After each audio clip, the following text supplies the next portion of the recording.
Halo bosku, selamat datang di channel Alur Cerita Donghua. Semoga kita semua dalam keadaan sehat walafiat dan berlimpah rezeki. Saat ini Mimin ingin membagikan kembali alur cerita dari film Donghua, Legend of Martial Immortal, dan Mimin ingin mengingatkan bahwa konten ini full spoiler. Sebelum menonton jangan lupa subscribe, like dan komen ya. Oh ya, jangan lupa aktifkan juga notifikasinya biar nggak ketinggalan video terbaru. Tanpa basa-basi berlama-lama selanjutnya, yuk kita langsung saja dengarkan cerita terbarunya. Episode 2506 Kapan Harus Pergi? Kolam peri di bawah bulan berkabut, dikelilingi hujan dan kabut. Ketika Ye Chen kembali, dia menempatkan Hong Yan di kolam abadi, sukses besar, paksaan Hong Yan membuatnya terengah-engah, dan dia membawa gunung itu sepanjang jalan, kakinya gemetar. Hong Yan memasuki kolam abadi secara diam-diam dan terbawa jauh, pikirannya masih dalam keadaan kesurupan. Ratu dunia selalu tinggi di atasnya, dia tidak pernah makan kembang api di dunia, dan tidak pernah ternoda oleh debu dunia fana. Tapi perjalanan ini adalah yang paling nyaman baginya sejak zaman kuno. Punggungnya sangat hangat, seolah dititipi semacam kenyamanan rohani. Mungkin, seperti yang dikatakan Kaisar Hades, orang seperti dia adalah yang paling mudah dipindahkan. Seharusnya pada malam tahun itu, ketika dia paling rentan, ada tangan yang menariknya kembali dari neraka ke dunia, dan kehangatan instan menjadi benih cinta yang berakar dan bertunas. Sejauh ini, kamu masih tidak ingin membicarakan asal-muasalmu. Ye Chen mengambil kendi dan berdiri di tepi kolam, memandangi awan yang tersisa dan sosok buram di dalamnya. Pada saat saya hidup, istana surgawi kuno belum dihancurkan, kata Hong Yan dengan santai. Ye Chen sedikit mengernyit, dia benar-benar monster tua. Dalam hal senioritas, jika Anda bisa mengalahkan Di Huang dengan satu jalan, Anda benar-benar seorang yang keras kepala, dan Bah Yuan ada di sini, jadi dia harus memanggilnya senior. Dia ingin bertanya lagi, tetapi dia memiliki terlalu banyak keraguan, seperti Ruoxi, seperti Chu Xuan dan Chu Ling, seperti Gu Tianting, dan asal-usul sebenarnya dari tubuh suci kuno, dia ingin tahu. Namun, Hong Yan menyilangkan kakinya dan menutup matanya, bermeditasi untuk menyembuhkan lukanya. Dia tidak mengganggunya lagi, dan diam-diam keluar dari Xianqi. Baru saja ketika dia keluar, dia melihat pria itu, Raja Rakyat, berjongkok di atas batu, dengan gembira melihat edisi langka, dengan pantulan cahaya bintang, wajah tua itu, seburuk mungkin. Aku punya sesuatu untuk ditanyakan padamu. Ye Chen datang dengan guci. Bicaralah. Kami tahu hubungan antara Ruoxi, Tuan Kota Wulei, dan Chu Xuan dan Chu Ling. Aku tidak tahu. Aku tahu asal-muasal Ekaristi yang sebenarnya. Aku tidak tahu. Aku tahu rahasia zaman prasejarah kuno, dan apa yang terjadi pada Kaisar Zun dahulu kala. Aku tidak tahu. Aku. Ye Chen menghela nafas lega ngomong-ngomong, aku hampir meledak di tempat. Aku tidak tahu harus melihat apa, dan aku tidak tahu harus melihat apa. Bertanya, bukankah sisa jiwa Kaisar tahu segalanya? Aku bukan dewa, dan aku tidak maha kuasa. Raja orang melihatnya dan berkata dengan santai, untuk hal-hal seperti ini, area terlarang paling tahu. Dia mengharapkanmu menjadi kaisar ketika dia mendengarnya. Wajah Ye Chen menjadi gelap. Kaisar Dao Cheng juga menggunakannya untuk menanyakan area terlarang. Dia yakin bahwa Raja Manusia pasti menyembunyikan sesuatu darinya, dan jika dia bersikeras untuk bertanya, dia pasti akan mengatakan bahwa rahasianya tidak boleh diungkapkan, dan para dewa tua di dunia semuanya memainkan trik ini. Aku di surga, dan aku telah melihat tubuh yang kacau. Raja Manusia berbicara lagi. Mendengar tentang tubuh kekacauan, Ye Chen juga naik ke atas batu, berjongkok berdampingan dengan Raja Manusia, matanya berbinar, dia pernah ke dunia bawah, tapi dia belum pernah ke surga, katanya dengan rasa ingin tahu. Dia sangat kuat, luar biasa dan menakutkan, seorang kaisar muda sejati. Lanjut Raja Manusia, mengacu pada tubuh yang kacau. Dilihat dari ekspresinya, sulit untuk menyembunyikan keheranannya. Di era ini, dia bisa membuat orang yang menunjukkan ekspresi seperti itu, tidak banyak. Dengan evaluasi seperti itu, Ye Chen tidak pernah berpikir bahwa dia pernah melihat tubuh yang kacau sekali di reruntuhan Tianzun, itu terlalu kuat, dan jika dia pergi ke surga, dia pasti akan mendapatkan biografi sebenarnya dari leluhur Tao, itu akan terjadi. Tidak heran jika dia lemah. Hanya dengan mengalahkannya kamu bisa memenuhi syarat untuk menjadi seorang kaisar, kata Raja Rakyat. Ngomong-ngomong, kamu harus membawanya kembali. Ye Chenyu berkata dengan sungguh-sungguh, tidak ada gunanya, tubuh yang kacau ada di surga, dia ada di dunia manusia, jika kamu ingin bertarung, tidak ada kesempatan, kan? Untuk beberapa alasan, dia memiliki harapan untuk membawa Zhao Yun ke sini. Sudah ratusan tahun sejak kita berpisah dari dunia bawah, dan kekuatan tempur orang itu pasti lebih mengerikan. Tidak peduli seberapa kuat Jining Xuang, tidak ada kepastian kemenangan, yang menunjukkan pencapaian Zhao Yun. Bayangkan saja, Zhao Yun datang ke surga, dan tubuh yang kacau itu juga kembali ke surga, betapa hidup itu. Raja akhirnya mengumpulkan edisi kolektor, duduk di atas batu, dan berbicara tentang alam surga dengan serius. Dunia surga penuh dengan cahaya abadi, bukan redup. Selain itu, ada rahasia kuno. Nenek moyang Dao, seperti kaisar dunia bawah, tampaknya menjaga sesuatu, yang banyak hubungannya dengan itu. Dia hanya berani menghilangkan penghalang antara surga dan manusia pada waktu tertentu. Untuk pertama kalinya, raja rakyat seperti senior tua, menjelaskan kepada generasi muda. Ye Chen hanya seorang pendengar, dan hanya mengajukan pertanyaan dari waktu ke waktu, tetapi ada beberapa rahasia yang tidak diketahui oleh raja manusia, seperti apa yang dijaga oleh kaisar dunia bawah dan leluhur Tao, atau perubahan di tiga alam. Malam itu, kaisar ke-10 dari Great Chu dan sisa jiwa kaisar manusia mengobrol tentang masa lalu. Mereka berdua adalah orang yang tidak bermoral, dan mereka sangat serius sehingga Kaisar Ming mengangkat alisnya. Saat malam berangsur-angsur menghilang, Ye Chen bangkit dan pergi. Sebelum pergi, dia juga mempelajari rahasia lain tentang kota Zuxian seperti yang dia duga, bintang fana kuno itu pernah membentuk reinkarnasinya sendiri, sangat mirip dengan Dachu. Namun, karena malapetaka, alam semesta bintang purba runtuh, memutus siklus reinkarnasi. Sejak hari itu, bintang kuno itu telah menjadi bintang kuno manusia. Setelah bertahun-tahun evolusi yang tak ada habisnya, biksu tidak lagi terlihat, tetapi sisa-sisa reinkarnasi terwujud dari waktu ke waktu. Inilah mengapa putra Raja Qi dapat bereinkarnasi karena alasan ini, contoh seperti itu sangat sedikit. Tian Xuanmen di pagi hari tenang dan damai. Ada terlalu banyak orang tua di alam suci agung, duduk berkelompok di atas batu, menatap Chang Miao dengan penuh semangat, menunggu untuk melihat penyelesaian besar Ekaristi. Seperti mereka, langit dan empat arah juga menunggu. Sangat disayangkan kesengsaraan Dacheng telah berakhir, dan mereka ditakdirkan untuk menyesal. Tidak semua orang memiliki kehormatan seperti itu, dan hanya Kaisar Semu Puncak yang benar-benar memenuhi syarat untuk melihat peristiwa besar di zaman itu. Tuan Muda Ye yang baik hati, dan mengirimkan salinan gambar yang terukir satu per satu. Ada keributan di Tian Xuanmen, dan kemudian langit menjadi hidup. Dacu bisa dikatakan penuh dengan orang, dan ada banyak pengunjung, hanya untuk foto melintasi bencana. Tian Xuanmen akan memberikannya kepada mereka, tetapi tidak gratis, Anda harus membelinya dengan uang. 1 bulan kemudian, Piao Miao melihat sebuah penglihatan, dan seluruh Great Chu terguncang. Ada tekanan tertinggi yang meluap dari kolam abadi. Tapi tidak semua orang bisa mengatasinya. Untuk alasan ini, banyak patriark dari sekte besar datang berkunjung, hanya untuk melihat tubuh suci perempuan Dacheng. Hasilnya tidak sulit ditebak, santo wanita belum terlihat, tetapi lelaki tua itu sudah banyak terlihat. Ketika mereka meninggalkan Dacu lagi, banyak patriark dari sekte besar pada dasarnya pergi dengan harta di tangan mereka, yang disebut harta mengacu pada edisi kolektor, yang tidak diberikan secara gratis, tetapi juga dibeli dengan uang.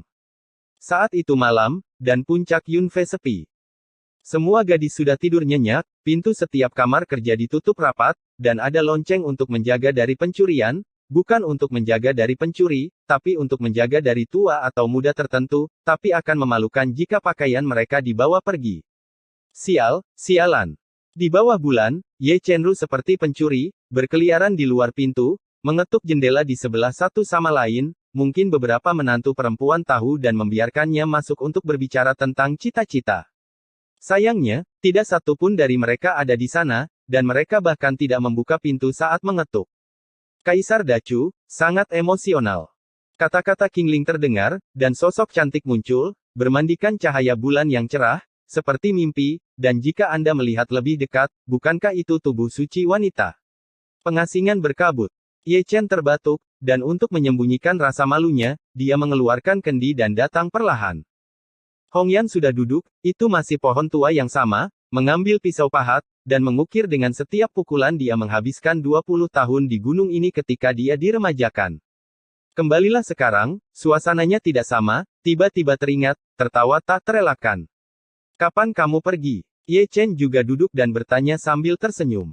Menunggu untuk menghancurkan pedang eksekusi abadi. Hong Yan tidak pernah mengangkat matanya, dia hanya membenamkan kepalanya di ukiran kayu, kata-katanya datar, tanpa kegembiraan atau kekhawatiran. Ketika berbicara tentang pedang eksekusi abadi, dia melihat cahaya langit berkelap-kelip di matanya, tetapi dia tidak tahu itu rumit, masih sangat dingin sehingga orang tidak bisa membaca artinya. Ye Chen terdiam setelah mendengarkan kata-katanya, hancurkan pedang Zuxian, kamu harus menemukannya. Datang ke sini untuk mengukir ukiran kayu, dapat diantar ke pintu dengan sendirinya, jika Anda meninggalkannya di sini, saya tidak berani tidur, mungkin saya akan dicekik sampai mati dalam tidur saya, dan akan sulit melihat matahari besok. Belum lagi, Hong Yanzhen pergi, meninggalkan ukiran kayu Ye Chen. Merefleksikan cahaya bulan, Hong Yan meninggalkan Dacu dan pergi ke Xuan Huang. Kedatangannya menarik perhatian dari 5 area terlarang, dan Raja Surgawi yang mundur terbangun, sama seperti tahun-tahun itu, dia tidak memasuki area terlarang, tetapi berdiri di depan gunung, seperti patung, tidak bergerak lama. Waktu. Bukannya dia tidak berani masuk, tapi dia takut membangunkan lelaki tua itu, dan dia juga takut menghadapi lelaki tua itu. Sudah lama sekali, kali ini, kamu bisa percaya pada orang biasa. Tiansu Tianwang berkata, dan kata-kata halus bergema di seluruh dunia, dan dia memandang wanita cantik dari jauh, dan mata tua berlumpur itu, yang hampir tidak bisa menyembunyikan kebenciannya, masih tersisa dengan sentuhan perubahan. Aku hanya percaya padanya, Hong Yan berkata dengan acuh tak acuh, berbalik diam-diam, dan perlahan-lahan pergi. Benar-benar biarkan dia memasuki dunia prasejarah kuno. Melirik keindahannya, Tianzu menatap Raja Surgawi. Jika dia pergi, kita tidak akan bisa menghentikannya. Raja Surgawi berkata dengan santai, Kaisar bela diri abadi mati dalam pertempuran, dan pasukan jutaan dewa musnah. Tidak cukup hanya melihat Kaisar Huang pergi, dan dia membutuhkan bantuannya. Jangan percaya pada Ekaristi. Namun nyatanya, area terlarang hanya bisa dipercaya, sesuatu telah terjadi di dunia prasejarah kuno, dan Yang Maha Tinggi harus pergi untuk memeriksanya. Satu jauh dari cukup untuk dilihat, dan 2 makhluk tertinggi hampir tidak cukup untuk memenuhi syarat. Langit jatuh ke dalam kedamaian untuk pertama kalinya setelah iblis surgawi menyerbu. Lebih banyak orang melakukan perjalanan jauh dan pergi berlatih lebih dalam di langit berbintang. Tidak ada perang dan kekacauan, dan mereka terus memulihkan diri di masa lalu. Ada 2 fisik suci Dacheng yang duduk di kota, dan mereka benar-benar damai. Hari-hari ini, Hong Huang jelas jauh lebih jujur, dia tidak pernah melihat mereka yang melewati perampokan kaisar, bahkan jika dia dapat menarik perampokan kaisar, dia tidak berani melewatinya lagi.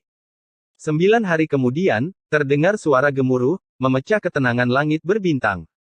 Terlalu banyak orang yang melihat ke atas, tetapi mereka tidak dapat menemukan sumber suara dentuman itu, mereka hanya tahu bahwa itu berasal dari lubang hitam. Melihat lebih dekat, saya menyadari bahwa Di Huang dan Hong Yan yang menemukan pedang Zuxian. Keduanya bergabung dan membiarkannya melarikan diri. Pedang Zuxian terluka parah dan hampir hancur. Pada tahun-tahun berikutnya, keduanya tidak pernah berhenti, hanya ingin menghancurkan pedang Zuxian sesegera mungkin, untuk pergi ke dunia prasejarah kuno secepat mungkin, tetapi karena firasat buruk, itu menjadi semakin intens.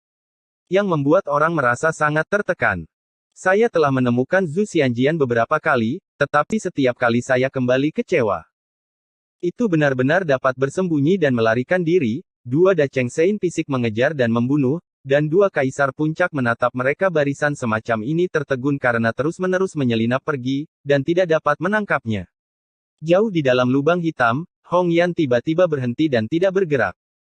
Di Huang juga ada di sana, dan kedua fisik suci Dacheng memiliki pemahaman diam-diam, dan memutuskan untuk menyerah mengejar dan membunuh pedang Zuxian dibandingkan dengan mengejar dan membunuh, metode lain lebih dapat diandalkan, tetapi itu hanya akan meningkatkan jumlah kecelakaan. Episode 2507 Sebab dan Akibat Tanpa Air Mata. Langit berbintang sangat luas dan dalam.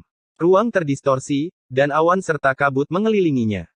Dalam kabut, kota peri dapat terlihat perlahan terwujud, seindah mimpi, mengungkapkan perubahan kehidupan kuno, menyembunyikan kedalaman hujan dan kabut, luas dan anggun, seperti pipi setengah tertutup, tanpa menampakkan kecantikan tiada taraf, ada banyak cerita yang tersembunyi. Ya dewa, kota tanpa air mata. Para biksu yang lewat tidak dapat menahan diri untuk berseru ketika mereka melihatnya, dan berkumpul dalam kelompok 3 atau 4 orang. Kota tanpa air mata muncul kembali di dunia. Berita ini, seperti memiliki sayap, melayang tanpa batas di seluruh langit. Segera, ada suara gemuruh, satu demi satu. Itu adalah portal domain teleportasi, dan tidak ada kekurangan tingkat kaisar, tetapi setiap orang yang mendengar berita, mereka semua berkumpul. Kota tanpa air mata tidak umum, dan jarang terwujud, jadi tidak ada alasan untuk tidak ikut bersenang-senang. Lebih banyak orang datang, baik senior maupun junior, mereka yang pernah melihatnya sebelumnya, dan mereka yang belum. Mata para junior bersinar terang, terlihat linglung, kota tanpa air mata terlalu melamun. Tiba-tiba, langit berbintang yang luas itu dipenuhi makhluk hidup lagi, setiap bintang purba penuh dengan sosok manusia, dan langit berbintang dipenuhi kerumunan seperti laut, hitam dan gelap. Kota tanpa air mata, kota peri yang halus, benar-benar luar biasa. Saya melihat darah setiap kali saya kembali.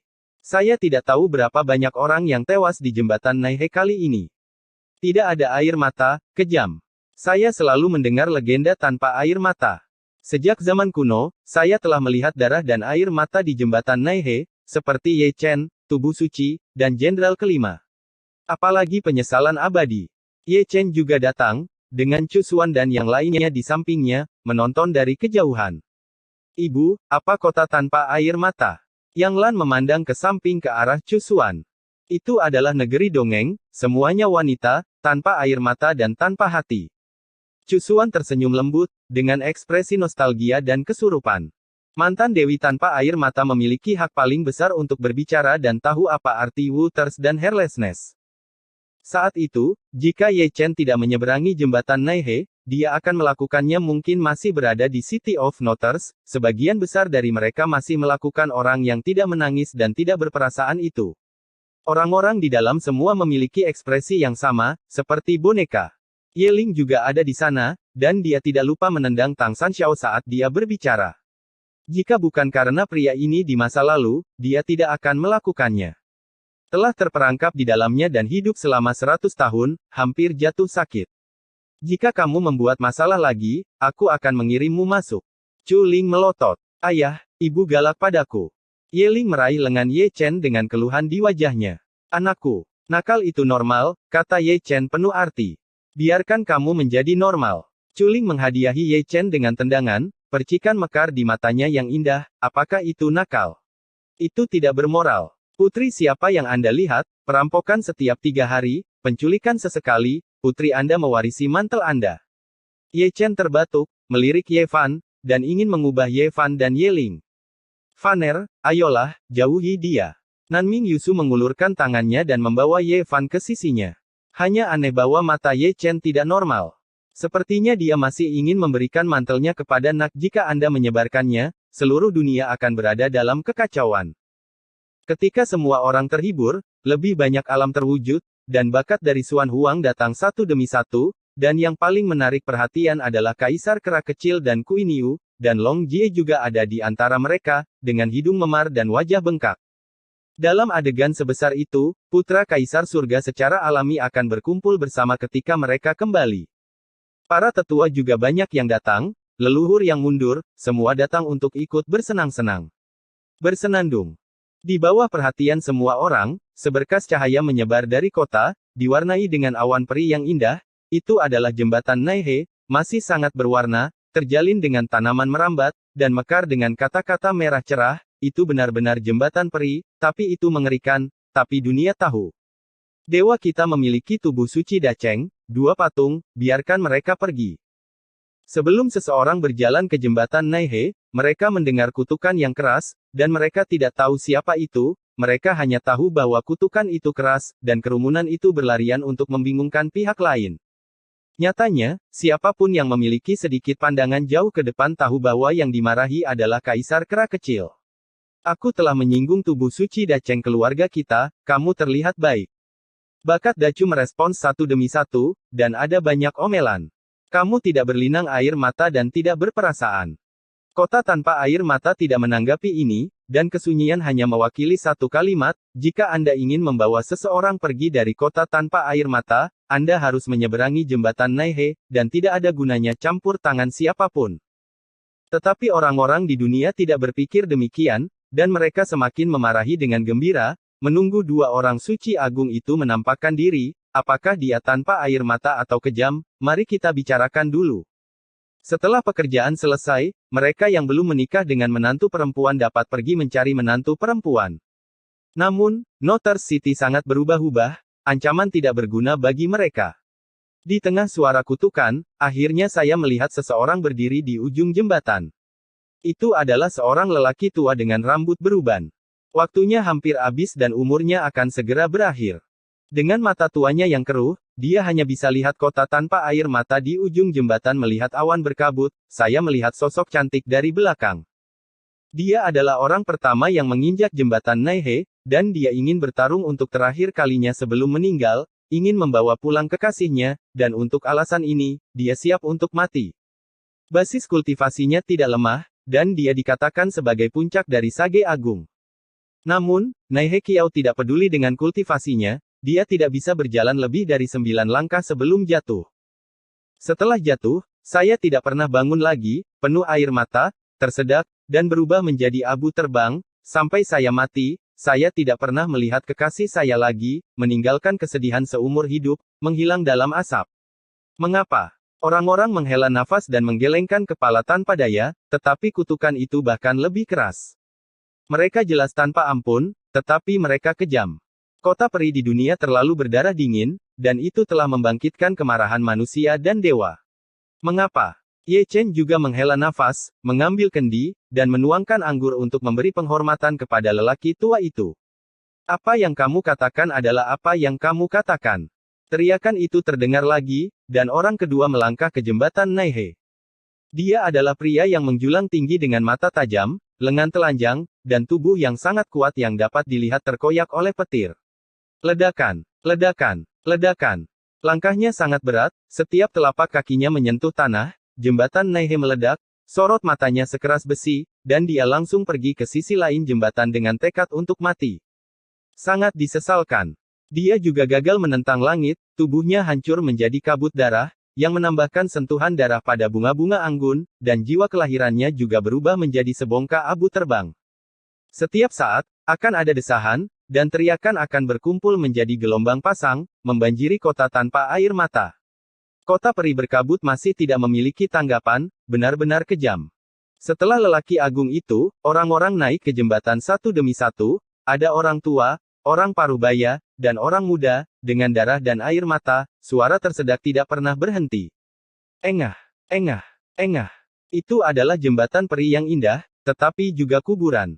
Saat berjalan, orang-orang jatuh satu demi satu, dan hancur menjadi kabut darah. Bunga darah merah cerah bermekaran di seluruh jembatan Naihe. Mengapa? Suara desahan menjadi gelombang pasang, tetapi suara kutukan dimusnahkan.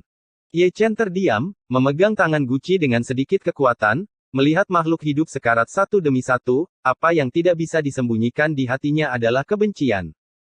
Pada saat ini, dia memiliki semacam harapan, berharap memiliki kekuatan bertarung yang hebat, tidak perlu dikatakan dunia, dia juga akan menginjakkan kaki di jembatan Naihe, selangkah demi selangkah, menginjak jembatan peri terkutuk itu menjadi satu bagian. Dari abu terbang, dan kemudian memasuki yang tak terbatas di kota air mata, Anda akan bertanya mengapa Anda kejam tanpa air mata. Susi merasakan kebenciannya, jadi Cusuan mengulurkan tangan dan menjabat tangannya. Ye Chen diam, tapi dia tidak berdaya, dia pernah menginjak jembatan itu sebelumnya, dan dia tahu keadaan orang-orang di jembatan itu, hatinya hancur, dan raungannya yang menusuk hati penuh dengan kesedihan. Ye Ling juga diam, tanpa sadar melirik Tang Sanxiao.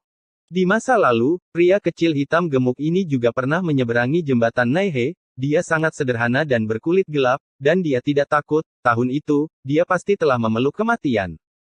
Tang Sanxiao tertawa, dia benar-benar bodoh, tipe yang tidak punya hati. Saya tidak tahu kapan, langit berbintang menjadi sunyi lagi. Melihat jembatan Naihe lagi, tidak ada sosok manusia yang tersisa. Bunga-bunga diwarnai dengan warna merah cerah, dan jembatan itu diselimuti kesedihan. Setiap sosok yang hidup telah menghilang di jembatan peri. Ditemani kabut darah, terlalu banyak orang membawa kendi anggur dan menumpahkan anggur. Jenderal Dewa Kelima juga ada di sana, dan di sampingnya berdiri seorang wanita berpakaian putih yang pernah menjadi peri dari kota tanpa air mata, dan dibawa kembali ke dunia oleh Jenderal Dewa Kelima yang dirampok di masa lalu. Setelah bertahun-tahun, dia masih terlihat acuh tak acuh, tanpa air mata dan kejam. Namun, Dewa Kelima akan sangat percaya bahwa akan ada lebih banyak tahun untuk menghapus kekejaman pada kecantikannya, dan suatu hari, kabut air akan berkumpul di matanya, yang akan mengembun menjadi embun beku di bawah bulan. Seluruh pasukan musnah, jadi tidak ada yang akan naik lagi. Fuya mengelus janggutnya, dan juga datang jauh-jauh, melihat kesedihan seumur hidup. Begitu suara itu turun, seseorang keluar lagi dan berdiri di jembatan Naihe. Melihat sosok itu, semua makhluk surgawi yang hadir tercengang. Itu adalah seorang pemuda, juga seorang anak kaisar, matanya seperti bintang, rambut hitamnya seperti air terjun, punggungnya kokoh, seperti monumen, berdiri tegak, bukankah itu Song Yu? Raja Wu dari dinasti Zhou Timur sedikit lebih dekaden dari sebelumnya, mulutnya penuh janggut, dan masih ada satu atau dua helai rambut panjang yang tergerai, menutupi 1 atau 2 inci wajahnya, yang belum pernah terjadi sebelumnya. Dirawat selama beberapa waktu. Ini. Senzi Sun Moon menggerakkan sudut mulutnya, bahkan tidak mengetahuinya. Kapan kota tanpa air mata berhubungan? Para kaisar sering menggaruk-garuk kepala, tidak tahu mengapa, jika Song Yu tidak menginjak jembatan Naihe, mereka tidak akan tahu bahwa ada hal seperti itu sangat segar. Kelas kaisar. Jika ini dikubur, rugi sekali. Kecelakaan. Ye Chen juga tertegun sejenak, tidak pernah mendengar Song Yu menyebutkannya, apalagi mengetahuinya, jalan itu tidak mudah dilalui, bahkan jika simpati, itu adalah kehancuran tubuh dan kehancuran para dewa. Ledakan, ledakan, ledakan. Di bawah perhatian dunia, bang-bang terdengar lagi, lambat dan berirama, itu adalah suara langkah Song Yu, saya tidak tahu apakah itu karena tubuhnya terlalu berat, atau tekanannya terlalu kuat, setiap kaki mendarat, pasti ada ledakan, seluruh jembatan Naihe, bersenandung, terlalu banyak bunga yang layu. Ini adalah pria yang kejam. Sejak dia sampai di jembatan Naihe, dia tidak pernah berhenti setengah langkah. Setiap langkah semakin berat dan semakin berat. Matanya keras dan janggut di sekitar mulutnya mencerminkan ceritanya. Dia tidak tahu berapa banyak langkah yang dia ambil sebelum dia berhenti. Darah mengalir dari sudut mulutnya, dan kakinya tidak bisa menahan gemetar.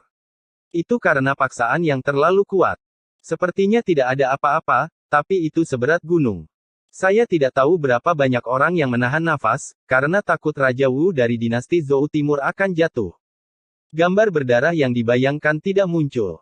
Raja Wu dari dinasti Zhou Timur, tidak hanya tidak jatuh, tetapi dia membuka batas suksesi darah di langit.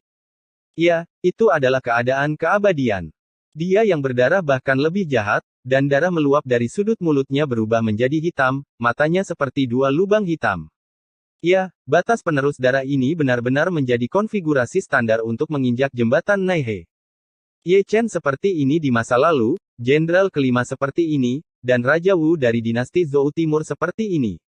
Baik Ekaristi maupun Jenderal telah berhasil. Mungkin akan mempermalukan kota tanpa air mata. Banyak orang meninggal, maka kamu harus menamparkan wajah sekali untuk membuatmu tidak menangis Wu Qing, kali ini, aku harus menculik peri dari rumahmu. Memang, Raja Wu dari dinasti Zhou Timur memenuhi harapan dan melangkah melintasi jembatan Naihe. Ledakan.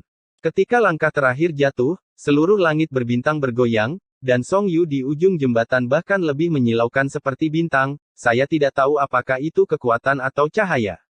Bagus. Teriakan mengguncang langit, dan mereka yang bersemangat merasa senang.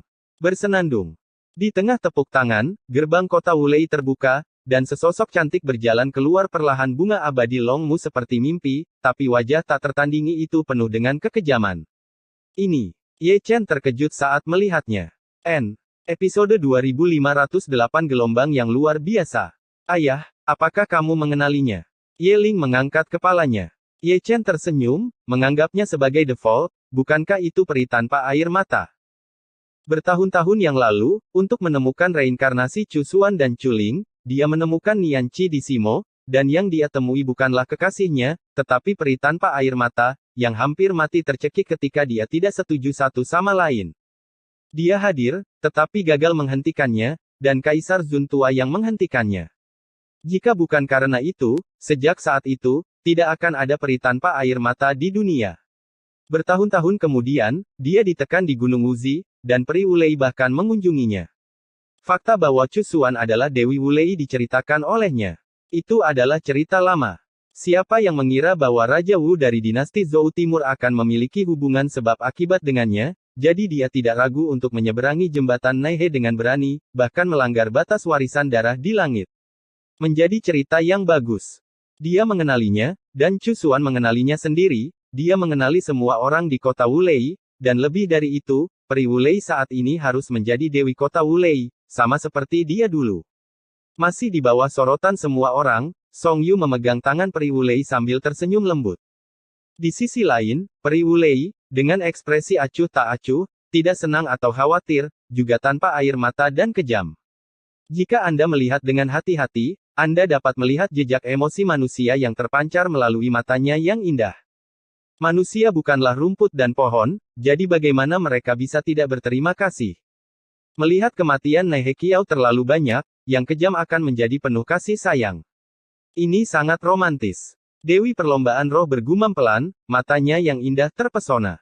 Gelombang yang luar biasa. Long Jie menggaruk telinganya. Biarkan kamu pergi. Dewi Sukuroh menendang pria ini, dengan kebencian di matanya dan percikan api yang menyala, dia berkata dengan sedih, apakah kamu pernah menyerahkan hidupmu seperti ini untukku?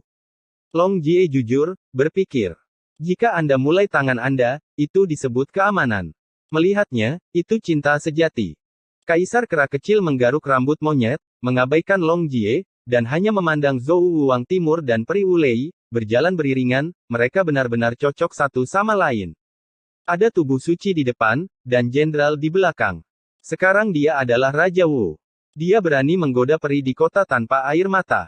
Mereka sangat kejam. Putra Kaisar Qing mendecakkan lidahnya, dan ingin masuk dan menculik satu. Saatnya menikah dengan menantu perempuan. Sun Mun Senzi mengelus dagunya dengan ekspresi penuh arti di wajahnya. Teman baiknya Song Yu sudah meninggalkan lajang, jadi dia harus mencari satu dan berbicara tentang cinta. Mata dunia penuh berkah, berharap semua kekasih di dunia akhirnya menikah, semua orang suka melihat gambar seperti ini, cinta penuh lubang, terlalu sedih, senang bahagia. Semua makhluk hidup senang, tapi Wulei Cheng merasa malu. Di seberang kabut, orang bisa melihat penguasa kota tanpa air mata, menutupi wajahnya dengan kain kasa, dan mendesah. Apa yang terjadi dengan kota tanpa air mata? Seorang dewi diculik oleh Ekaristi, seorang dewi diculik oleh jenderal, dan dewi ketiga tidak dapat melarikan diri. Dia diculik oleh Raja Wu dari dinasti Zhou Timur. Para dewi dalam keluarganya semuanya begitu istimewa. Apakah Anda berutang? Atau apakah ada terlalu banyak monster di surga? Titik ini sangat mirip dengan tanah suci Yaoqi. Tepatnya, tanah suci Yaoqi dan kota tanpa air mata bahkan lebih tragis. Tidak hanya kedua dewi yang diculik, tetapi ibu peri juga diculik. Sekarang hanya orang tua yang tersisa di Yaoqi. Gulungan. Suasana kegembiraan dirusak oleh omelan Song Yu. Tidak heran jika Raja Wu dari dinasti Zhou Timur kehilangan kesabaran, itu hanya karena beberapa bakat. Misalnya, Little Ape Emperor dan Queen Yu, keduanya sangat tidak bermoral. Mereka selalu ingin memeluk adik mereka yang cantik, dan mereka ditendang oleh Song Yu satu persatu, kekuatannya pasti cukup. Sambil menghibur, cahaya keemasan yang halus tiba-tiba muncul. Melihat lekat-lekat itu bukan cahaya keemasan, tapi dua sosok, satu adalah Kaisar Huang dan yang lainnya adalah Hongyan. Meskipun mereka telah kehabisan nafas, paksaan yang menakutkan membuat dunia terengah-engah. Kedatangan keduanya membuat langit berbintang yang riuh seketika menjadi sunyi. Sudah lama sekali, dan saya belum pernah melihat Di Huang, dan tubuh suci wanita. Sejak dia menjadi seorang daceng, saya belum pernah melihat orang yang nyata lagi. Sekarang mereka berdua muncul bersama, sebuah peristiwa besar yang mutlak. Saat ini, lebih dari 99% orang membungkukkan tangan. Penghormatan ini untuk memuja Yang Maha Tinggi. Adapun sisanya yang belum memberi penghormatan, senioritas mereka sebagian besar lebih tinggi daripada Kaisar Huang, jadi ada tidak perlu salam. Di Huang dan Hongyan berdiri bahu-membahu, turun dari Mimiao, dan berdiri di langit berbintang, memandangi kota tanpa air mata. Dengan kata lain, mereka berdua datang ke kota tanpa air mata. Dalam adegan ini, mata dunia bersinar terang, dan mereka selalu merasa akan terjadi sesuatu yang besar. Dua makhluk tertinggi di surga, apakah mereka tidak ingin membuat masalah? Kui Niu bergumam. Jangan katakan itu sangat mungkin. Sejak zaman kuno, begitu banyak kekasih telah dimakamkan di jembatan Naihe, dua makhluk tertinggi tidak tahan lagi. Banyak lelaki tua merapikan janggut mereka dan berpura-pura menjadi tua dewa satu per satu. Jika itu masalahnya, maka itu akan benar-benar hidup. Mata lebih banyak orang jernih, dan ada harapan di mata mereka, berharap dua makhluk tertinggi akan menghancurkan pemandangan, menyelamatkan kota tanpa air mata, dan membahayakan dunia. Setiap kali mereka datang ke surga, beberapa orang akan mati karena cinta. Di Huang, jika kamu mengundang Wulei pulang, aku akan bersujud dan membungkuk kepadamu 3 kali 9 kali. Bukan. Hanya lelaki tua yang mengarang kalimat ini, kata-katanya halus dan tulus, tanpa penyembunyian, implikasinya jelas, itu untuk membiarkan Di Huang menggoda tanpa air mata. Begitu ucapan ini keluar, Sing Kong segera membekukan penggorengan. Untuk sesaat, sepasang mata yang tak terhitung jumlahnya melihat ke satu sisi, pembicara berada di sisi kerumunan, dia adalah seorang lelaki tua, atau seorang lelaki tua kecil, duduk di atas labu anggur besar. Itu dia. Ye Chen mengangkat alisnya saat melihatnya dari jauh. Ayah, apakah kamu mengenalinya? Mata indah Ye Ling berkilat. Aku tahu. Ye Chen tanpa sadar menggosok bagian tengah alisnya. Dia tidak hanya mengenalinya, tetapi dia dipukuli oleh lelaki tua kecil itu. Dia adalah sesepuh dari keluarga tubuh matahari dan tubuh Tai Yin. Dia bertemu di langit berbintang di masa lalu dan ingin memikat Tai Yin Sun ke dacu, dia tidak menyetujui sepatah kata pun dan dipukul di tempat. Kekuatan tempur lelaki tua kecil itu pasti tidak dibangun, tidak lemah terhadap yang mulia, tetapi dibudidayakan dengan cara yang halus. Orang yang kejam seperti itu, tidak peduli seberapa kuat cara keabadian kaisar, akan sulit untuk memukulnya. Melihatnya sekarang, lelaki tua kecil itu tidak hanya mampu bertarung, tetapi juga memiliki karakter yang kuat. Jika dia berani memanggil Di Huang dengan namanya, orang bodoh manapun dapat mengatakan bahwa senioritasnya pasti di atas Di Huang. Siapa lelaki tua kecil itu? Beraninya kamu menggoda Dacheng Holy Fisik. Suara-suara ragu datang dan pergi, tidak hanya para junior, tetapi bahkan para tetua tidak dapat mengenalinya, dan kebanyakan dari mereka menggaruk-garuk kepala. Miao-miao cara lama, yang berpenglihatan tinggi memberikan jawaban yang pasti. Tidak diragukan lagi dia, memiliki kekuatan surgawi yang halus, melampaui surga.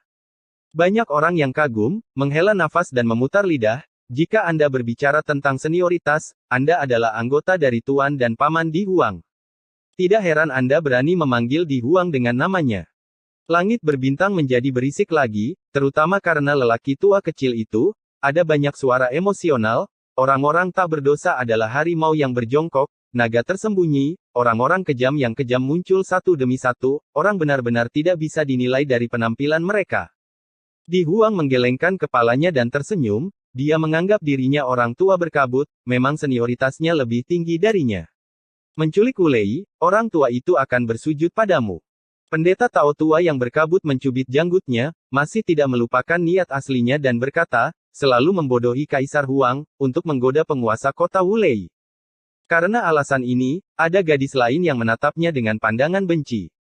Gadis itu adalah Zixuan, matanya yang indah terbakar, kamu yang tua, setelah jutaan tahun, kamu masih sangat tua dan tidak sopan, tidakkah kamu tahu bahwa Di Huang dan Permaisuri adalah pasangan?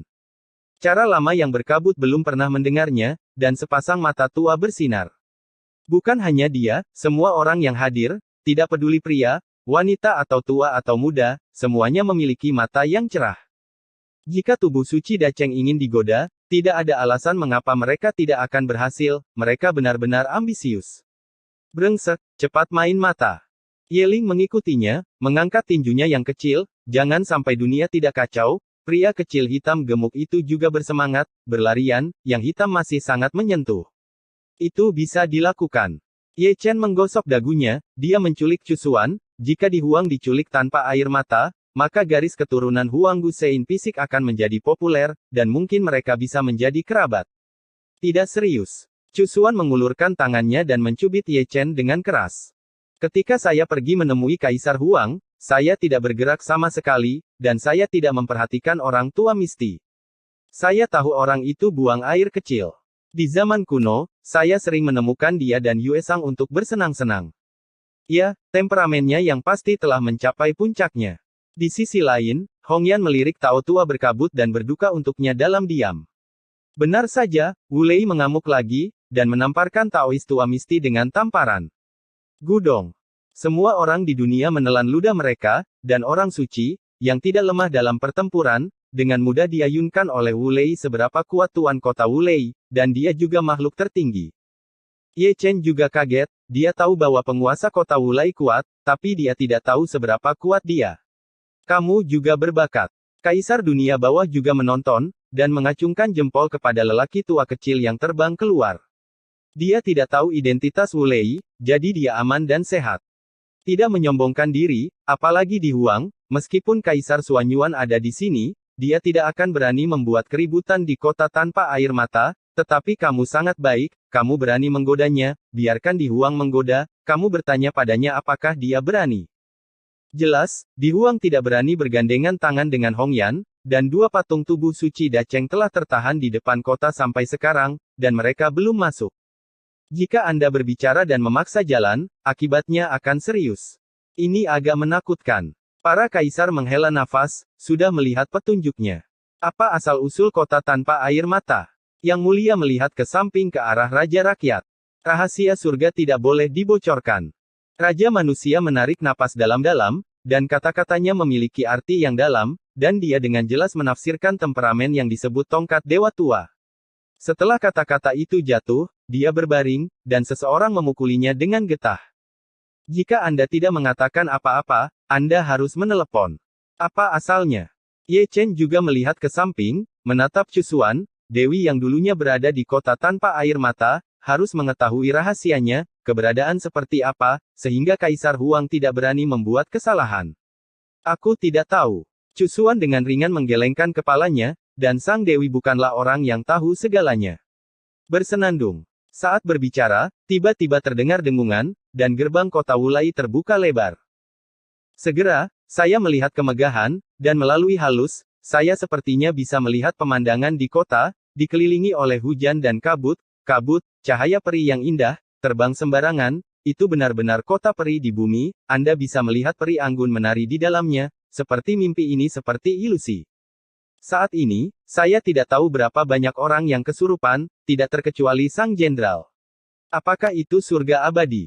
Ye Chen bergumam pada dirinya sendiri, pikirannya sekuat dia, dan pikirannya juga hilang. Kali ini, kota tanpa air mata sedikit berbeda dari masa lalu, penuh dengan sihir yang tak tertahankan, seolah-olah itu adalah mimpi, jauh sekali. Melihatnya dari kejauhan, aku tidak bisa mengatakan yang sebenarnya dari yang sebenarnya. Kedua makhluk tertinggi itu bergerak, dan melangkah ke kota di atas Sungai Peri. Kemudian, gerbang kota perlahan-lahan ditutup kembali, dan kota besar tanpa air mata, juga di depan mata dunia, perlahan memudar, berangsur-angsur tertutup oleh awan dan kabut di sekitarnya, hingga menghilang, meninggalkan dunia. Hanya dengan legenda yang tidak jelas, dengan selubung misteri. Episode 2509 Bunga Anggur Teh Kuno. Kota tanpa air mata menghilang, langit berbintang sunyi, dan semua orang masih tidak puas. Setelah sekian lama, saya melihat seseorang lewat, tetapi tidak mengatakan sepatah kata pun. Saya merasa kota tanpa air mata lebih menakutkan. Tak satu pun dari dua tubuh suci Dacheng yang berani masuk, dan tidak ada yang berani melangkah maju untuk membuat kesalahan. Terlalu banyak orang tua, saat ini, membuat keputusan bijak untuk mengucapkan selamat tinggal pada kota tanpa air mata, dan mereka harus jujur. Tidak semua orang bisa mengacaukan keberadaan seperti itu. Ada keheningan, dan semua orang pergi satu demi satu. Harus dikatakan bahwa sosok Raja Wu dari dinasti Zhou Timur dan Peri Wu Lei benar-benar menarik perhatian, berpegangan tangan dan perlahan-lahan menjauh, mungkin ketika mereka bertemu lagi, mereka akan menjadi keluarga beranggotakan 3 orang. Keduanya menarik perhatian, dan Jenderal kelima serta Ye Chen juga menarik perhatian. Mereka bertiga, masing-masing dari mereka adalah orang yang berbakat, menculik seorang dewi dari kota tanpa air mata, dan mereka bahkan berjalan berbeda dari yang lain, dan langkah mereka lebih dari sombong. Membandingkan orang dengan orang, itu menghancurkan orang sampai mati. Dunia menghela nafas dan menghela nafas, sungguh memalukan hidup dengan pelaku kejahatan untuk kehidupan yang sama. Orang yang lebih memalukan dari mereka adalah Misty kuno. Benar, lelaki itu kembali, secara ajaib masih hidup, mencengkeram pinggangnya yang kecil dan tua, pincang, bekas tamparan di wajah tua, cantik dan cantik, sangat mempesona. Setelah ditampar, dia benar-benar jujur, dan seluruh orang itu lemas. Ye Chen tersenyum riang. Melihatnya di Palu, dia merasa lega. Dia benar-benar ingin memuji Wu Lei karena bertahan. Itu adalah pekerjaan yang indah. Kamu memukuliku hari itu, dan kamu juga dipukuli. Langit berbintang besar menjadi kosong karena dunia mundur. Tuan muda Ye cukup sentimental, dia tidak terburu-buru untuk pulang, dia memimpin sekelompok menantu perempuan, berjalan jauh, benar-benar bermain dengan dunia, ini adalah pertama kalinya dalam beberapa tahun yang lalu dan kehidupan sekarang. Sepanjang jalan, orang ini secara tidak sengaja akan melirik Chu Xuan dan Chu Ling, matanya aneh, dan dia masih memikirkan Wu Lei, persis sama, jika Anda mengatakan bahwa mereka bertiga baik-baik saja, tidak ada hantu yang akan mempercayainya.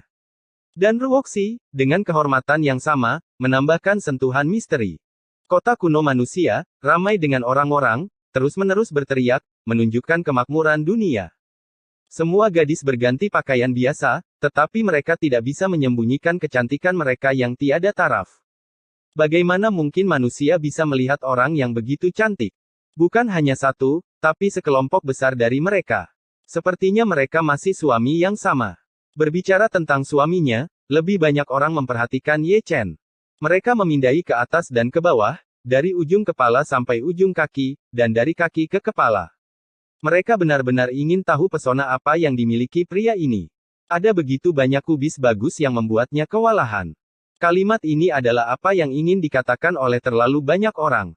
Hanya ada sedikit keindahan di dunia, tetapi Anda sendiri terhitung lebih dari selusin. Apakah Anda tidak takut disambar petir jika Anda telah melakukan kejahatan sebesar itu? Ayo, tempelkan semuanya. Ye Dasao cukup sadar diri, dan memberikan 2 janggut kepada masing-masing menantu perempuannya. Mereka terlalu cantik, dan pakaian wanita terlalu mencolok. Lebih aman untuk memakai pakaian pria. Setidaknya tidak ada sepasang mata seperti itu. Menatapnya, ada banyak istri cantik, dan kemanapun dia pergi, mereka selalu menjadi objek perhatian. Chu Xuan dan yang lainnya menutup mulut mereka dan tertawa, tetapi mereka masih kooperatif. Ketika dia keluar lagi, tidak ada seorang pun wanita, dan dia mengenakan pakaian pria yang jelas. Selain itu adalah artefak yang harus dimiliki untuk kepura-puran, kipas lipat, dipegang dengan satu tangan dan diguncang dengan lembut, memiliki sedikit spiritualitas, dan orang luar dapat mengetahui secara sekilas bahwa itu adalah pewaris keluarga kaya. Sekarang, semua wanita tidak tenang lagi, mereka terlihat linglung dengan mata yang indah. Berjalan di sekitar jalan ini, selalu ada 1 atau 2 pelayan kecil yang datang untuk mengantarkan bungkusan, dan ada catatan tambahan, atau puisi cinta atau kata-kata cinta, yang sangat menarik perhatian.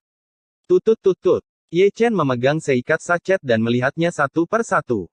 Artinya mirip. Pada dasarnya, mereka mengundang untuk menonton bulan malam ini. Jika mereka mengobrol senang, mereka dapat menemukan tempat untuk menyewa kamar. Karena alasan ini, dia menimbulkan banyak tatapan kesal, semuanya adalah para wanita yang diam-diam memperhatikan, menghentakkan kaki dengan marah, bukan untukmu, membalik surat itu, apakah itu pantas?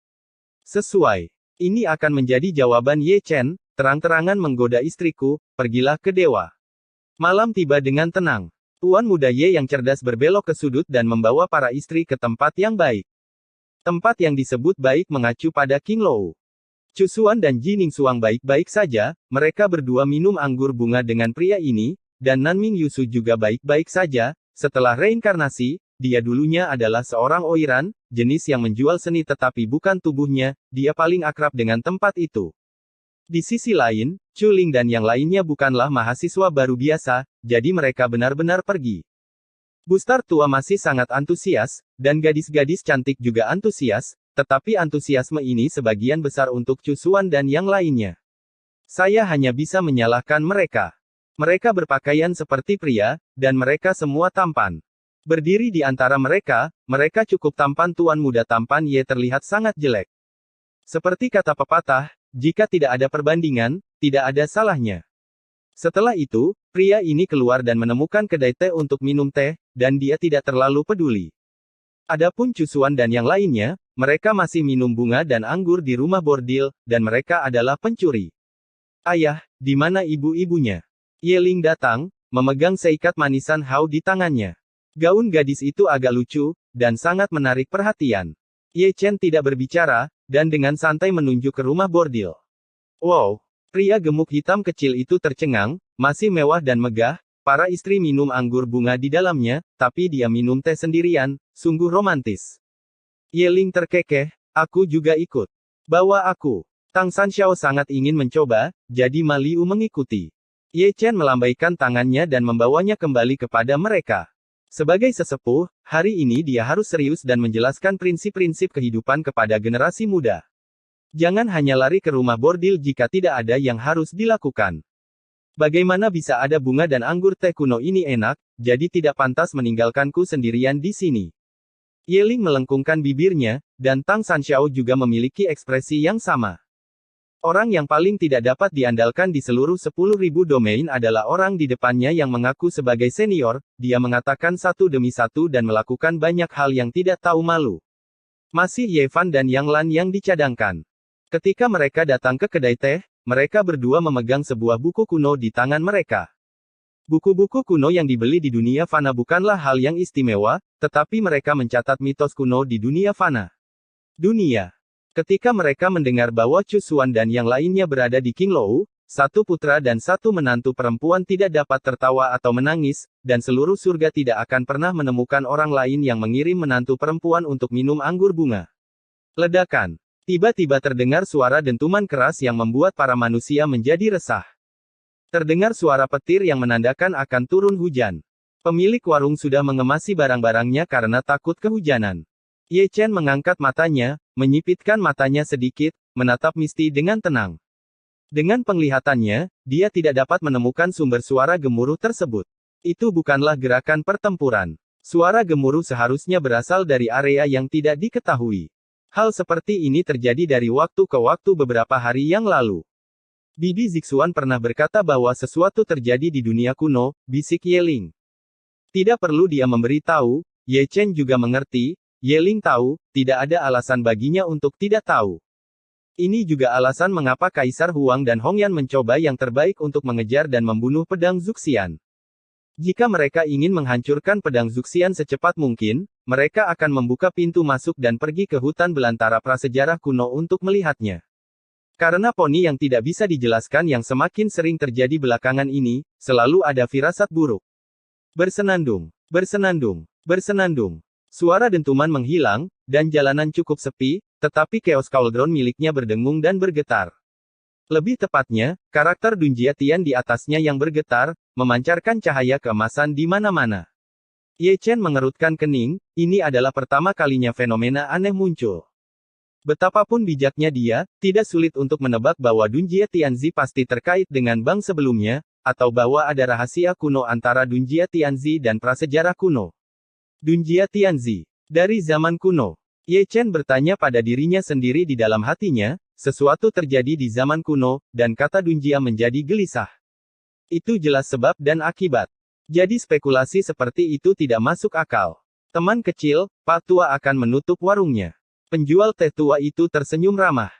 Ye Chen tersenyum, meletakkan 2 koin tembaga di atas meja, dan segera bangun. Di sisi lain jalan, saya melihat Cusuan dan yang lainnya, dan sepertinya telah mendengar ledakan itu, dan setelah minum anggur bunga, wajah Xian memiliki 2 tanda bibir merah lagi, satu di setiap sisi, cukup simetris. Ada juga sangguan Yuer, satu di dahi dan satu di pipi, berwarna merah cerah. Dalam adegan ini, tidak hanya Ye Chen, tetapi bahkan bibir Ye Ling pun robek. Ibu, ayolah. Jika tidak ada ledakan dan bangun, apakah mungkin pergi tidur dan berbicara tentang cita-cita? Anggur bunga itu enak. Ye Chen meletakkan tangannya di tangannya, memberikan perhatian khusus pada Xian dan sangguan Yuer. Ada begitu banyak menantu perempuan, hanya mereka yang mengedipkan mata, terutama bibir merah di wajah mereka. Sayang sekali aku bukan laki-laki. Si Yan langsung tertawa. Sangat antusias. Sang Guan Yuer tersenyum main-main. Gadis-gadis itu tertawa lagi, dan setelah makan bunga dan anggur, hanya mereka yang bersemangat dan berlarian di sekitar rumah bordil. Dengan begitu banyak istri, cukup untuk membuka rumah bordil. Pria gemuk hitam kecil itu menyentuh dagunya dan berkata. Begitu kata-kata ini keluar, belum lagi Ye Chen, Ye Ling, dan Chu Xuan, Ye Fan yang pemarah meledak, dan tanpa menunggu semua orang bergerak, dia menamparnya, dan tertegun di tempat. Biarkan mulutmu jahat, biarkan mulutmu jahat. Ye Ling, yang datang kemudian, sangat marah sehingga dia menendang pria kecil hitam gemuk itu di sekujur tubuh, mencoba menendangnya menjadi gumpalan. Poni semakin sering. Nan Mingyu menutup matanya dan menatap Chang Miao. Sulit untuk menyembunyikan jantungku yang berdebar. Ji Ningsuang berbisik, tetapi tanpa raungan, dia tidak bisa menahan jantungnya yang gemetar. Aku selalu merasa ada suara dalam kegelapan, memanggil, kata Chu Xuan. Aku juga. Chu Ling sedikit mengernyit. Ye Chen tetap diam, matanya melewati Chu Xuan dan Chu Ling, dan menatap Ji Ningsuang dan yang lainnya. Sepertinya dia tidak merasa seperti itu. Roh itu mungkin terkait dengan identitas misterius mereka berdua. Masih tanpa kata-kata, dia adalah orang pertama yang berbalik. Dalam perjalanan pulang, ada awan kegelapan, semua orang baik-baik saja, kecuali Chu Xuan dan Chu Ling, yang akan selalu kesurupan sesaat pada saat yang tidak disengaja. Yang lain tidak tahu, tetapi Ye Chen melihatnya secara nyata, dan sangat yakin bahwa kedua menantu perempuannya juga harus berhubungan dengan zaman kuno, dan mereka juga harus berhubungan dengan surga kuno. Apa yang dikatakan Zhao Yun di masa lalu memang benar, kata Ji Ningsuang melalui transmisi suara. Ketidakseimbangan kekuatan dalam kegelapan adalah tanda malapetaka. Ye Chen menarik napas dalam-dalam. Zhao Yun mengatakan ini padanya, dan dia pasti mengatakannya kepada Ji Ningsuang. Itu adalah sumbu dari bencana ini. Cepat kembali ke Dacu. Suara lembut datang dari tas penyimpanan dan batu transmisi suara. Itu adalah suara seorang raja, tanpa lelucon, dan terlebih lagi, itu cukup bermartabat oleh seorang tetua. Episode 2510 Kaisar Suci. Tanpa penundaan, Ye Chen segera berkorban untuk Yumen. Di malam yang sunyi, semua orang kembali ke Dacu, tetapi mereka tidak melihat Di Huang dan Hongyan kembali, tetapi melihat Raja Manusia, duduk di bawah pohon tua, bersila dan mengukir ukiran kayu, setiap pisau dan setiap makanan adalah penuh semangat. Sebelum pintu masuk dibuka, jangan keluar jalan-jalan lagi. Sebelum Ye Chen membuka mulutnya, dia mendengar kata-kata Raja Ren, yang memiliki arti yang jelas, tetapi dia tidak ingin Ye Chen mengalami kecelakaan. Dan reinkarnasi Kaisar Zun terlalu banyak hubungannya dengan itu, itulah yang dimaksud Kaisar Huang. Gadis-gadis itu tidak mengerti apa yang mereka dengar, apalagi arti pintu masuk. Ye Chen sendiri mengetahuinya, dan menjentikkan tangannya dengan ringan, mengusir pesona, menutupi seluruh puncak Yunfei, implikasinya jelas, dan dia tidak ingin Ye Ling dan yang lainnya pergi berjalan-jalan. Malam tanpa kata-kata, dan fajar dalam sekejap mata. Sebelum langit cerah, Di Huang dan Hongyan kembali, satu memasuki Tianxuanmen, yang lain datang ke Heng Yuezong, yang datang adalah Di Huang, dan Ye Chen juga membawa banyak harta. Yang disebut harta adalah api nyata dan guntur nyata. Selain itu, bahan yang digunakan untuk memurnikan pil kebangkitan 9 putaran sebagian besar diperoleh dari kota tanpa air mata, kota peri di bumi, di mana terdapat tumbuhan langka dan langka yang tak terhitung jumlahnya, banyak di antaranya telah punah di surga. Senior, apa asal-usul kota tanpa air mata? Ye Chen mengumpulkan materi dan memandang Di Huang dengan ragu, dia telah menanyakan keraguan ini di dunia bawah, dan Di Huang pada saat itu tidak tahu. Kali ini, sebagian besar rahasia tubuh orang suci yang tercapai agung diketahui oleh parti di kota tanpa air mata. Dia akan tahu kapan dia masih muda, Di Huang berkata dengan acuh tak acuh, dan mengeluarkan sarkofagus dengan sapuan tangannya. Itu persis peti mati Ji Uming. Di zaman kuno itu, dia juga pria yang tak tertandingi dan kejam. Di Huang mengumpulkan rumput dunia bawah 9 yin dan memasukkannya ke dalam dunia kecil Ye Chen yang kacau balau, yang berarti bahwa Di Dou tidak lagi membutuhkan rumput dunia bawah 9 yin, atau dengan kata lain, hari kebangkitannya telah tiba. Bersenandung. Dengan dengungan, tutup peti mati diangkat. Segera, Yin Qi yang mengepul melonjak, dan bersamanya datang Di Dou, yang tubuh dewanya terlalu berat, dan ketika satu kaki jatuh, tanah bergetar ketika dia menginjaknya, tak bernyawa, dia masih orang mati, dengan tumpul ekspresi dan mata kosong, seluruh tubuh tertutup debu tahun. Saya telah melihat Kaisar Suci. Zixuan juga ada di sana, membungkuk dengan tangan terlipat, dan memberi hormat. Didou tidak menanggapi, hanya seberkas cahaya ilahi yang bersinar di mata Ye yang kosong. Ye Chen menyaksikan dengan tenang, benar-benar layak untuk kakak laki-lakinya, seorang Di Huang, seorang Didou, seorang Raja Sage, dan seorang Kaisar Sage, yang seharusnya menjadi Master Suci dari dua senior ini. Di Huang tampak mengingatkan, melihat adik laki-lakinya setelah keabadian, suasana hatinya bisa dibayangkan, dia mengira dia dimakamkan, siapa sangka dia dimakamkan di peti mati Jiuming oleh Yue Sang, ketika Zixuan membawanya hari itu, masih cukup gugup. Terkejut, setelah bertanya, saya menemukan bahwa itu dikeluarkan oleh Ye Chen dari lubang hitam. Dia harus berterima kasih kepada Permaisuri Donghua karena telah menemukan peti mati 9 neter dan memberi Kaisar Dou secercah harapan. Perlahan menarik pikirannya, dia mengambil 3 tetes darah suci dari tubuh Ye Chen dan mencampurnya ke dalam tubuh Didou. Darah suci sekuat Yang, untuk membantunya menghilangkan energi Yin. Alasan mengapa dia tidak digunakan karena prestasinya yang luar biasa darah suci, auranya terlalu sombong, pasti akan menyakiti Didou. Saat Yin Qi berangsur-angsur menghilang, Didou yang tumpul menjadi sedikit lebih marah. Ye Chen mengerutkan kening, bergerak sedikit lebih dekat, membuka mata reinkarnasi, dan mengintip ke Kaisar Suci, hanya untuk menyadari bahwa ada tanda merek di tubuhnya, yang termasuk dalam level Kaisar. Kekuatan dan memberi Kaisar pertarungan sentuhan para dewa, tetapi sangat lemah. Tak perlu dikatakan, itu adalah jejak yang ditanam oleh Permaisuri Donghua, yang berlanjut hingga hari ini. Setelah itu, saya melihat Di Huang melambaikan tangannya terus-menerus, memercikkan kepingan-kepingan cahaya keemasan, menyatu ke dalam tubuh Didou satu persatu, berkoordinasi dengan segel Kaisar, semuanya gemetar. Dibangkitkan seperti ini, kamu waras. Ye Chen menarik-narik ujung pakaian Zixuan. Lihatlah nasib baik, Zixuan berkata dengan lembut, bagaimanapun, Kaisar Suci sudah mati. Bahkan jika ada peti mati dari 9 dunia bawah, bahkan jika ada merek permaisuri, akan sulit untuk membantunya. Bangkit kembali tanpa cacat apapun. Jika dia kembali ke dunia, pasti ada penyesalan. Hidup adalah untuk berharap. Ye Chen berkata sambil tersenyum, tanpa kata-kata lebih lanjut, bahkan jika dia dibangkitkan tanpa cacat, pria kejam ini pasti sangat menakutkan, hanya tubuh, itu akan memberi orang tekanan besar, jika ada pikiran, itu pasti jika bisa membentuk kembali roh primordial, kekuatan tempurnya pasti akan mendominasi langit. Saya tidak tahu kapan, orang lain jatuh, itu adalah dewa jahat dari roh-roh jahat, yang datang untuk mengantarkan materi. 9 peti mati neter. Setan itu tertegun sejenak, penglihatannya sangat kejam, dia mengenali peti mati ini, dia juga tahu asal dan tujuan peti mati ini, pemandangan saat ini sudah cukup untuk membuktikan segalanya. Mengapa?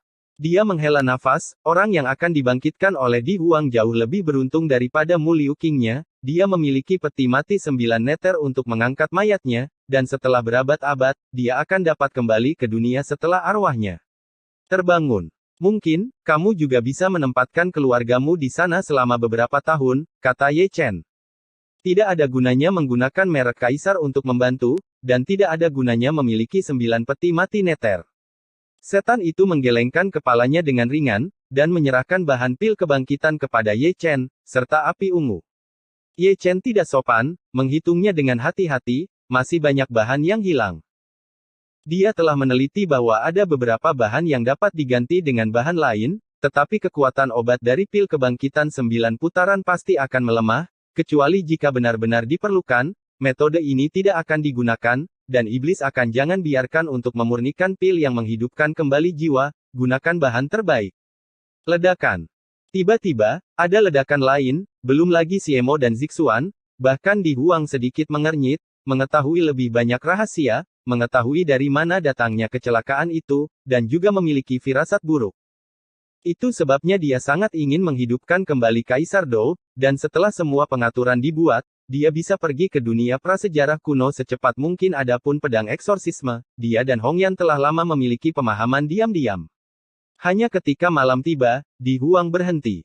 Lihatlah Didou lagi, duduk di sana dengan tenang, seperti patung, dengan mata kosong, tanpa emosi manusia, hanya sesekali kilatan cahaya peri, mengungkapkan warna perubahan.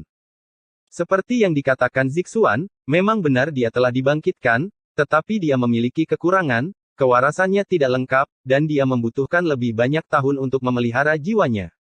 Seberapa banyak dia dapat pulih sangat bergantung pada keberuntungan. Sangat kuat. Ye Chen bergumam pada dirinya sendiri, di matanya, Didou adalah dewa yang sedang tidur, begitu dia bangun, dia akan mengejutkan dunia, dan dia akan dapat muncul kembali dalam wujud ilahi keabadian. Zixuan membawa Didou pergi dan membawanya ke dunia fana. Orang-orang seperti dia perlu dipelihara oleh popularitas, dan itu adalah popularitas yang paling biasa. Hanya dengan berkumpul dengan cara ini kita dapat melihat kembang api di dunia lagi. Di bawah bulan, Di Huang berdiri dengan tenang, menatap Chang Miao. Dentuman masih terdengar sesekali, dulu selalu terdengar dentuman setiap hari, tetapi hari ini sering terdengar, benar-benar seperti lonceng kematian, dan bahkan dia tidak bisa menyembunyikan gemetarnya saat menjadi tubuh suci. Rencananya tidak dapat mengikuti perubahan. Lebih tepatnya, itu tidak dapat mengikuti perubahan. Saya ingin menunggu kaisar baru keluar, dan kemudian pergi ke hutan belantara prasejarah kuno. Sekarang tampaknya itu waktu hampir habis. Senior, apakah kata Dunjia Tian juga berasal dari zaman kuno? Tanya Ye Chen. Seperti yang kamu katakan. Di Huang memberikan jawaban yang pasti. Dia tidak mengetahuinya di masa lalu, tetapi setelah mengetahui banyak rahasia, dia menyadari bahwa kata Dunjia Tian juga melibatkan rahasia kuno. Dia mengatakan begitu banyak, dan tidak mengungkapkan lebih banyak rahasia. Jika dia tidak ingin mengatakannya, Ye Chen tidak memenuhi syarat. Jika santo wanita tidak memberitahunya, dia, tubuh suci yang agung, juga tidak memenuhi syarat. Jika dia tidak memberitahu, Ye Chen tidak akan bertanya, jika dia bisa memberitahunya, Di Huang pasti akan memberitahu. Dua tubuh suci, satu di kiri dan satu lagi di kanan, bermandikan cahaya bintang dan tidak bergerak. Saat fajar menjelang, Di Huang pergi, lalu meninggalkan Dacu lagi. Kali ini, Hongyan tidak mengikuti, dan tubuh suci Dacheng keluar, jadi tubuh suci Dacheng diharuskan duduk di Dacu, dan akan seperti ini sebelum pintu masuk dunia prasejarah kuno dibuka. Ye Chen merasa bebas dan ingin berjalan-jalan, tetapi masalahnya adalah dia tidak bisa. Hongyan memberkati Yun Feng dengan pesona jalan kaisar, dan jalan surga dapat dipotong, jadi dia hanya ingin membiarkan dia tetap patuh, dan dia tidak ingin membuat masalah karena dia selama masa kritis ini.